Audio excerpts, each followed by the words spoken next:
But वो भी झड़ाया फुकाया करते थे थोड़ा बहुत इधर उधर से। अब तो मेंटल हेल्थ थोड़ी बहुत ठीक हो रही थी उनकी।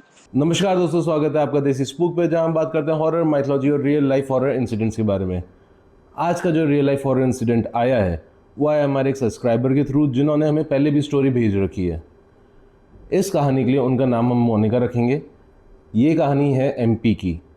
ये कहानी शुरू होती है कुछ सालों पहले, लाइक अराउंड 1950s-60s में। एमपी की कहानी है। गांव का नाम मैं बता नहीं सकता फॉर प्राइवेसी रीज़न। इस वीडियो के लिए उनका नाम रख दूँ मोनिका। मोनिका की जो मासी हैं, जिनका नाम हम इसके लिए प्रीति रख लेते हैं, जो उनकी मासी हैं प्रीति, उनकी शादी होती है।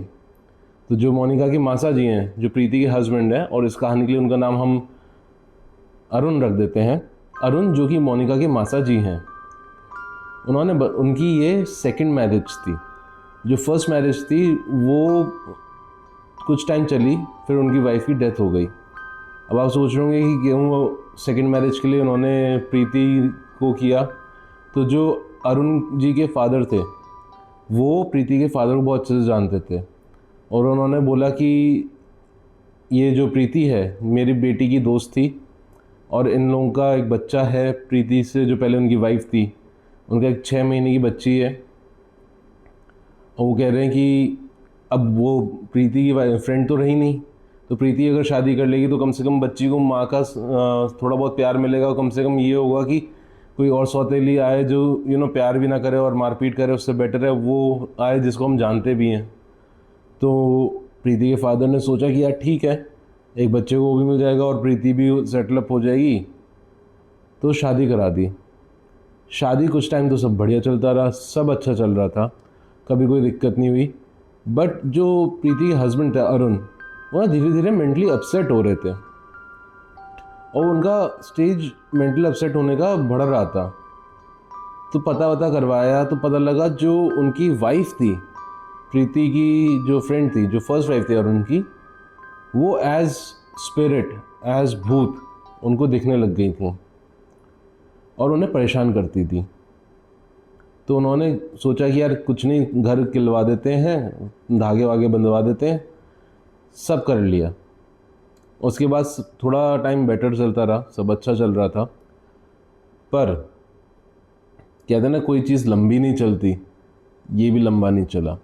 अब जो अरुण के फादर हैं वो एक गवर्नमेंट जॉब में थे, तो पेंशन वेंशन आ रही थी, सब था। बट कब तक आप अपने घर पे बैठे रहोगे बिना कमाए। तो अरुण सोचते हैं यार मैं भी थोड़ा जॉब वॉब के लिए जाता हूँ, थोड़ा बाहर काम के लिए जाऊँगा तो जाके मेरे घर में पैसे आएंगे। क्योंकि तब तक प्रीति की खुद एक बेटी हो चुकी थी और एक बेटा होना था, कि उन्होंने सोचा कि बच्चों का ख्याल रखने के लिए, प्रीति का ख्याल रखने के लिए फाइनेंशियली अपने को और स्ट्रॉन्ग करते हैं। तो उन्होंने एक जॉब पकड़ी, पर वो दूसरे गाँव में थी। अब जिस समय की बात है, उस समय टेलीफोन्स इतने होते थे ही नहीं, लोग STD ISO से बात किया करते थे, पुराने टाइम की बात है। वो उधर गए, उनको वापस अपनी फर्स्ट वाइफ देखने लग गई, बट वो कोई इशू नहीं हो रहा था उन्हें। वो हर महीने खर्चा भेजते थे अपने घर पे, अपनी वाइफ के पास। वो पोस्ट ऑफिस से जो पहले किया जाता था ना, कि डाकिया से मनी ऑर्डर दिया जाता था, वो किया करते थे, ताकि प्रीति को भी कोई दिक्कत ना हो, बच्चों को भी कोई दिक्कत ना हो, सब अच्छे चल रहा था। एक दिन अरुण जहाँ रह रहे थे दूसरे गांव में, और जिस घर में रह रहे थे उस घर का वॉशरूम बाहर की तरफ था, और वो घर में और भी कई लोगों के साथ रह रहे थे। एक समझ लीजिए हॉस्टल टाइप समझ लीजिए, ऐसी जगह रह रहे थे। और वॉशरूम बाहर की तरफ था, वो वॉशरूम गए और काफ़ी देर हो गई वो आए नहीं। मेरे को ये बताते हुए ना थोड़े गूज़बम्स आ रहे हैं कि जब पता लगा, लोगों ने देखा यार काफ़ी देर हो गई, बंदा अंदर गया है बाहर नहीं आया, तो लोगों को लगा बेहोश वेहोश तो नहीं हो गया, कुछ हो तो नहीं गया। दरवाज़ा तोड़ा गया, तो उधर ही एक बंदे ने बताया था प्रीति को कि मैंने एक औरत की परछाई देखी बाथरूम में से भागते हुए, और उधर प्रीति के हस्बैंड अरुण जी नहीं रहे थे। कुछ अजीब से गले पे निशान थे और कुछ नहीं। ये न्यूज़ सुनने के बाद घर में थोड़े, तो आप समझ सकते हैं कि कितने इश्यूज आ गए होंगे कि यार घर में एक बच्चे की डेथ हो जाना, एक ज़्यादा कोई इतना टाइम हुआ नहीं था। वहाँ से शुरू हुआ सिलसिला। उसके बाद प्रीति को दोनों देखने लग गए, अरुण भी और उनकी फर्स्ट वाइफ भी। और उनको सिर्फ देखते नहीं, उनको परेशान करने लग गए। आपको अगर याद हो, मैंने शुरुआत में बताया था, उनकी बेटी हुई थी पहली वाली वाइफ से। वो हमेशा अच्छी रही, खुश रहती थी, उसको कभी कोई दिक्कत नहीं, कभी बीमार नहीं पड़ी। बट प्रीति और उसके बच्चे हर कुछ टाइम में कुछ ना कुछ बीमारी होती रहती थी उन्हें, हर कुछ टाइम में कुछ ना कुछ उन्हें होता रहता था। यहाँ तक कि मेरे को हमारी सब्सक्राइबर मोनिका जी ने बताया कि उनकी जो मासी हैं, उनको कई बार वो जो सांप होते हैं ना, जो जहरीले नहीं होते, वो कई बार काट चुके हैं। वो ऐसा जहर नहीं होता जिससे इंसान को मौत आए, बट ऐसा जहर होता है जिससे उनको दर्द हो।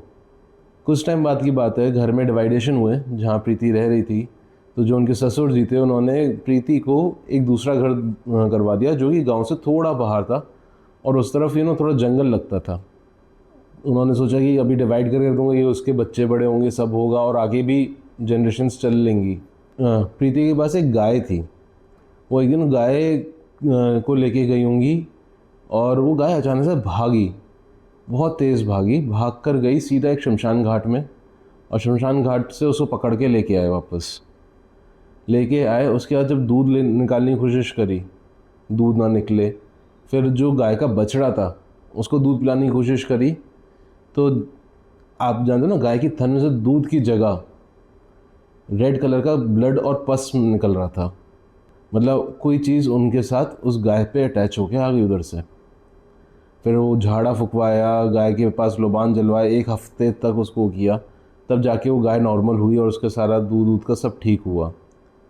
आज भी प्रीति बहुत ज़्यादा चीज़ों से गुजर रही हैं फैमिली में, लाइक उनको प्रॉब्लम्स कुछ ना कुछ होती रहती हैं। जो उनकी बड़ी बेटी, जो उनकी दोस्त की बेटी थी, वो तो ठीक चल रही है, बट बाकी कुछ ना कुछ उन्हें प्रॉब्लम होती रहती है।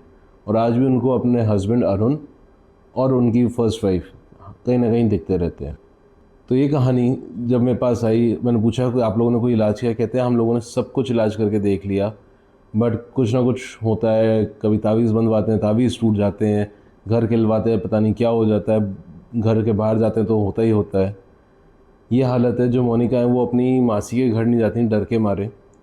और ये कहानी सुनाने का मेरा सबसे बड़ा रीज़न ये था कि लोगों को मालूम पड़े कि कई बार होता है कि आपके लव्ड वंस की जाने के बाद अगर उनके प्रॉपर्ली सारी चीज़ें नहीं हुई हों या कुछ दिक्कत हो, तो वो उन्हें प्रॉपर मुक्ति नहीं मिलती और कई बार वो वापस आते हैं सिर्फ आपको परेशान करने। अगर आपको ये कहानी अच्छी लगी हो, इंटरेस्टिंग लगी हो, तो सब्सक्राइब ज़रूर करें इस चैनल को और लाइक करना और कमेंट करना ना भूलें। मैं इधर ही हूँ, आपकी कहानी पढ़ूँगा और आपकी कहानी सुनाऊँगा अपनी ज़ुबानी। अंटिल नेक्स्ट टाइम, ध्यान रखें, सेफ रहें। बट कहते हैं ना कि मरने के बाद फिर कौन अपना और कौन पराया। तो वहाँ पे जाके उन्होंने पता नहीं कैसे क्या हुआ, उन्होंने जाके वहाँ पे खुद को फांसी लगा ली।